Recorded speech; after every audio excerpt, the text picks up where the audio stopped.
안녕하세요 여러분, 성공합시다. 자, 오늘도 계속 삼손의 이야기인데요. 삼손의 이야기를 통해서 정말 우리 삶을 다시 한번 점검하게 되고 또 하나님 앞에 다시 서게 되는 것 같아요.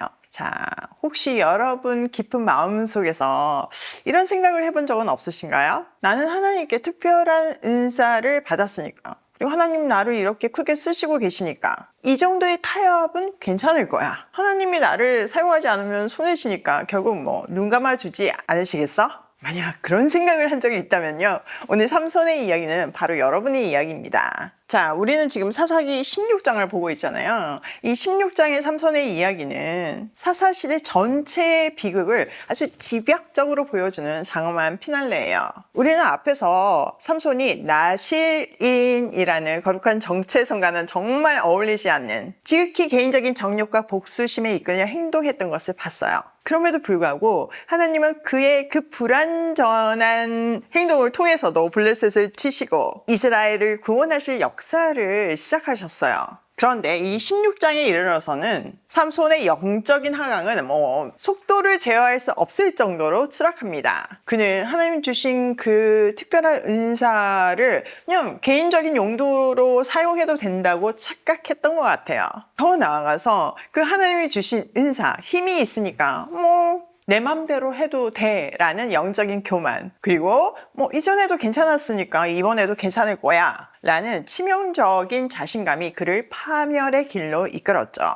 이 장은요, 우리에게 두 가지 질문을 던져줘요. 첫 번째는 하나님의 은혜와 임재는 어디까지 인내하시는가? 두 번째는 인간의 가장 처참한 실패의 자리에서 하나님은 어떻게 당신의 영광을 드러내시는가? 삼손의 이 마지막 여정은 좀 고통스럽지만 선명한 대답을 해주는데요. 본문 속으로 들어가 보도록 할게요. 삼손이 가사에 가서 창녀를 하나 만나 그의 집으로 들어갔다. 삼손이 거기에 왔다는 말을 들은 가사 사람들은 그곳을 에워싸고 밤새도록 성문에 숨어 그를 기다렸다. 동이 틀 때를 기다렸다가 그를 죽이려고 생각한 그들은 밤새 가만히 있었다. 그러나 삼손은 밤늦도록 누워있다가 밤중에 일어나서 성문짝을 양쪽 기둥과 빗장째 뽑았다. 그는 그것을 어깨에 메고 헤르본 맞은편 산꼭대기에 올라가 거기에다가 버렸다. 자, 삼손의 이야기는요, 또다시 그의 통제의 불능의 정욕에서 시작돼요. 블레셋의 5대 주요 도시였자 가장 강력한 요새였던 가사로 내려가서 창녀에게 들어가죠.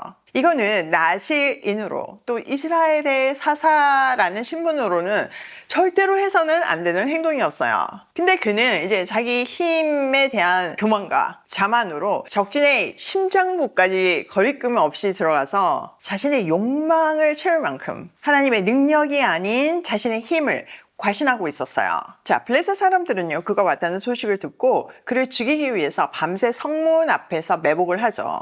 근데 삼손은요, 한밤중에 일어나서 성문 전체 문자 그리고 두 문설주 빗장까지 통째로 뽑아가지고 어깨에 메고 약 60km나 떨어진 헤브론 맞은편 산꼭대기에 옮겨 놓습니다.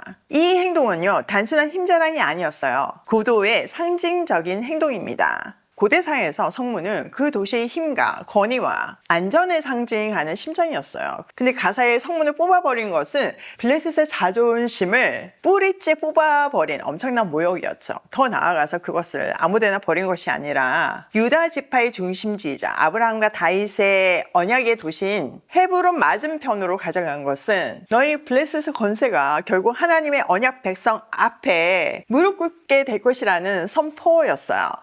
막 이렇게 섞여 있죠. 이 행동은 삼손의 교만이 극에 달했음을 보여준과 동시에 사사로서의 역할도 수행하는 모습이에요. 그의 동기는 너무나 불순했지만 결과적으로는 이스라엘의 원수를 조롱하고 하나님 백성의 위엄을 세웠어요. 이 모습은 엄청 뒤틀려 있고 죄로 뒤덮여 있지만요, 장차 사망의 문을 부수시고 승리하실 예수 그리스도의 부활을 예표하는 모습이기도 해요.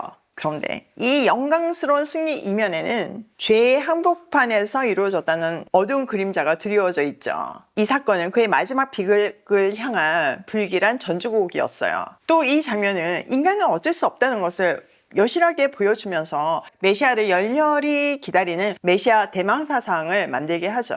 우리에게도 하나님만이 우리의 유일한 구원자이심을 가르쳐주고 있는 거죠. 인간이 할 수 있는 건 없습니다. 자, 4절. 그 뒤에 삼손은 소렛 골짜기에 사는 어떤 여자를 사랑하게 되었는데 그의 이름은 드릴라였다. 블레셋 사람들의 통치자들이 그 여자를 찾아와서 말하였다. 당신은 그를 꿰어 그의 엄청난 힘이 어디에서 나오는지, 그리고 우리가 어떻게 하면 그를 잡아 묶어서 꼼짝 못하게 할 수 있는지를 알아내시오. 그러면 우리가 각각 당신에게 은 1100세겔씩 주겠어. 자, 가사의 사건 이후에 삼손은 드릴라라는 여자와 사랑에 빠집니다. 성경은 이전의 여자들과 달리 드릴라를 사랑했다고 기록하고 있어요. 이 관계가 삼손에게 얼마나 깊고 치명적이었는지를 암시하고 있죠. 블레셋의 5 통치자들은요, 각각 은 1100세겔이라는 오늘날의 가치로는 엄청난 돈을 제안하죠. 삼손의 힘의 비밀을 알아내도록 하라는 거죠. 그 돈으로 드릴라를 매수해서 삼손의 힘의 비밀을 알아내도록 합니다. 자, 이 금액이 조금 궁금하시잖아요. 일단 블레셋은 5개의 도시로 된 연합체였어요.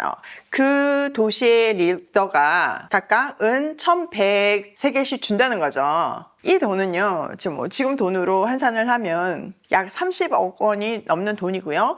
한 노동자가 60년을 일해야 벌 수 있는 돈이었죠. 한마디로 로또 당첨이었어요. 드릴라가 혹할 수밖에 없었어요. 여기서부터 삼손과 드릴라 사이에 위험한 심리 게임이 시작됩니다. 드릴라는 사랑을 가장해서 삼손의 비밀을 캐내려고 하고, 삼손은 그 의도를 알면서도 그녀의 곁을 떠나지 못해요. 그는 3번이나 거짓말로 비밀을 알려주면서 이 상황을 어떤 면에서는 즐기고 있는 것 같이 보여요. 자, 본문에서 한번 확인해 볼게요. 그래서 드릴라가 삼손에게 물었다. 당신의 그 엄청난 힘은 어디서 나오지요? 어떻게 하면 당신을 묶어 꼼짝 못하게 할 수 있는지 말해주세요.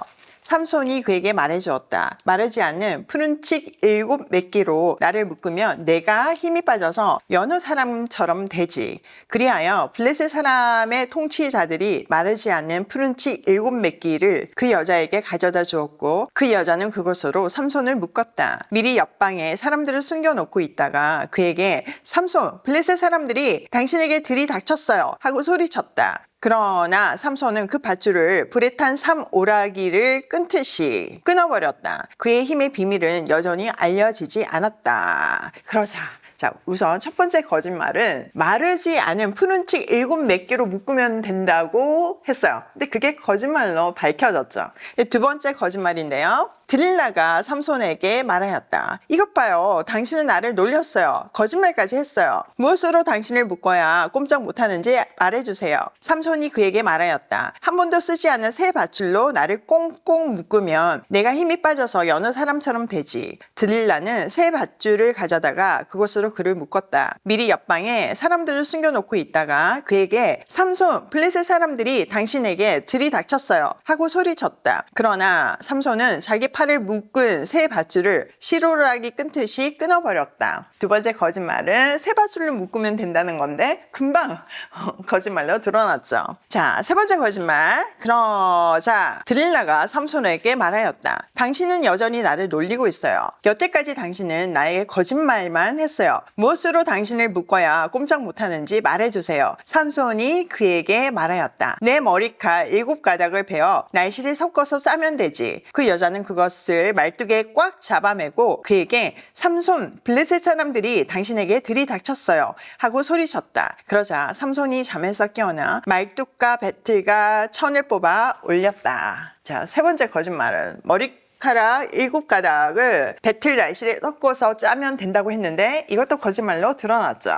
매번 드릴라는 삼손이 잠든 사이 그가 말한 대로 했고 블레셋 사람들이 들이닥쳤다고 외치죠. 그리고 매번 삼손은 그것을 가볍게 끊어버려요. 이 반복되는 패턴 속에서 우리는 삼손의 치명적인 어리석음을 발견합니다. 그는 드릴라가 자신을 배신한다는 명백한 증거를 3번이나 두 눈으로 확인하죠. 그러나 그녀의 품을 떠나지 않아요. 이게 단순히 사랑이었을까요? 아니에요. 그는요, 정욕과 교만에 사로잡혀서 영적 분별력이 완전히 마비되었어요. 그리고 자신의 힘을 너무나 믿었기에 어떤 일이 벌어져도 이겨낼 수 있다고 생각을 한 거죠. 하나님은 이미 딥나 여인부터 들릴라까지 반복되는 시험을 통해서 수많은 경고 신호를 보냈어요. 근데 그걸 끝까지 무시하고 파멸의 길을 향해 달려가고 있죠. 그는 하나님과의 언약이라는 거룩한 비밀을 가지고 위험한 불장난을 하고 있었고, 그 불은 곧 그의 모든 것을 삼키게 돼요. 자, 오늘 내용을 우리 삶에 한번 적용을 해보면, 첫 번째, 하나님의 은사를 남용하지 말자. 하나님이 우리에게 각각 주신 은사가 있어요. 근데 그 은사는 세상을 살리는데, 하나님의 계획을 성취하는데, 하나님 나라를 확장하는데 사용해야 하는데, 지금 삼손처럼 개인적으로 자기 욕망과 교만을 채우기 위해서 사용하면 안 된다는 것을 우리는 분명히 배웠어요. 절대로 하나님의 은사를 남용하면 안 됩니다. 그리고 내가 하나님의 일을 한다고 어떤 잘못에서 면제된다고 생각하는 것은 엄청난 착각이에요. 우리가 그것을 깨워서 제어하지 않을 때 이런 일이 벌어지는 거죠. 두 번째, 하나님의 경고를 무시하지 말자. 하나님은 계속해서 경고를 줬어요.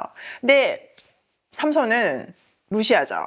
우리의 삶에도 하나님은요, 우리가 잘못했을 때 반복적으로 경고음을 들려주세요. 관계의 문제, 재정의 유혹, 끊어내지 못하는 죄의 습관들, 그 작은 신호음들을 무시하면 안 돼요.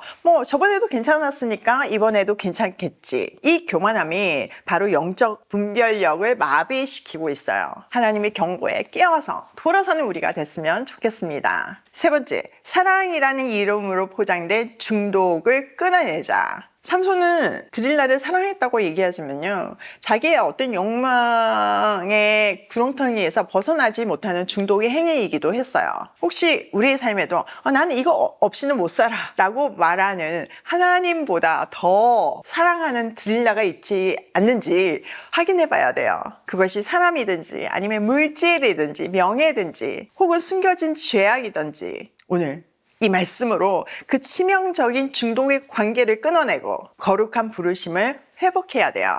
오늘도 하나님이 주시는 자로 세상을 구하기를 소망하며 하나님의 경고음에 세밀하게 반응하며 고싱해요.